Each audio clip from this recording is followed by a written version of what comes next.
A transplant patient in New York contracted HIV after having a new kidney from a living donor. The CDC discovered the donor had unprotected sex within the 11-week span between testing HIV negative and the time of the surgery in 2009. The recipient's HIV developed into AIDS most likely because the patient was taking drugs to suppress the immune system in order to avoid organ rejection. This is the first case of its kind in the United States. A fourth grader at D.C.'s Strong John Elementary School was charged with possession of a substance after sharing cocaine with his classmates. Fred Lewis, D.C. School Assistant Press Secretary, says 4 students ingested the cocaine by eating it. The students were transported to a hospital as a safety precaution. Police are continuing the investigation and determining how to proceed with the charges due to the students' age. AT&T will soon be America's largest network after agreeing to buy T-Mobile for $39 billion. AT&T says the buyout will allow it to expand its 4G coverage to 95% of the U.S. population. AT&T says high-speed mobile broadband coverage will improve in quality, but it could cause trouble for smaller competitors like Sprint. On the American University campus, using credit cards may become a thing of the past. 2 popular cafes on campus are no longer taking plastic. Some students aren't happy about this. Stephanie Goldberg has more. The Mudbox Cafe, located at the AU Library, is no longer accepting credit cards. Customers must now pay with EagleBucks or cash. Owner Tom Guerra says this is being done to keep prices low. Some students feel this will hurt the sales and profits for the Mudbox. Knowing that AU students all have used the credit cards, especially from what was formerly Chevy Chase, that was Capital One, it's going to be difficult for people to buy from the Mudbox. I think Mudbox will be losing more money than it actually intended. Other students understand the reason for the change. It seems more feasible for them to actually make you pay in cash because a lot of people do pay in cash and they move through more quickly. So, I mean, it kind of sucks, but there's an ATM in the building. The Ward Cafe inside of Ward Building is also no longer accepting credit cards. Signs are posted everywhere as a continuous reminder to all customers. Ward Cafe still accepts EagleBucks. This is being done as a trial run to gauge reactions for whether or not profits will be affected. If successful, owner Guerra says he will also expand the system to Megabytes and Cats and Cafe. I'm Stephanie Goldberg for District Wire News.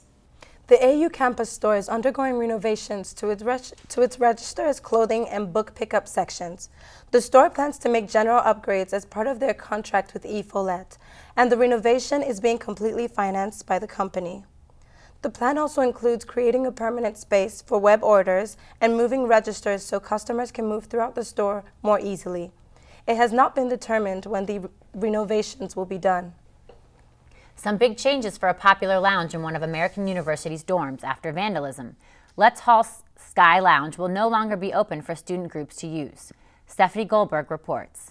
It connects the north side of Let's 6th floor and the south side. The lounge is commonly used as a quiet space for students to study, but it is also known to attract gamers from within the residence halls thanks to its big screen TV, which is open for public use. Some AU students had no idea it even existed. Let's has a Sky Lounge? I knew my dorm had a lounge. I didn't know there was a Sky Lounge in Let's. I don't know what the Let's Sky Lounge is, nor where is it located. Does it cost money to rent it out? Vandalized in December, the lounge had a reported $5,000 in damages. Unable to catch the party responsible for the damages, residents were originally going to be billed $50 per person to cover the cost of replacing the items. Because of the vandalism, a new rule was placed into effect, and many student groups can no longer reserve the room. Some students feel it is unfair.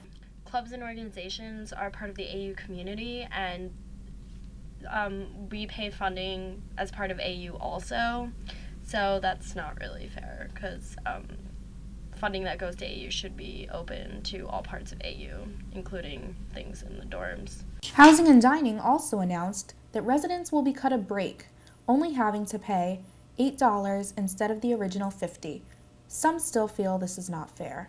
I mean, I know they do that. When my dorm flooded last year, they charged everyone on the floor to replace the carpet and the ceilings and all the damages to people's rooms. And it's slightly ridiculous because you can't prove that anyone on the floor had anything to do with it.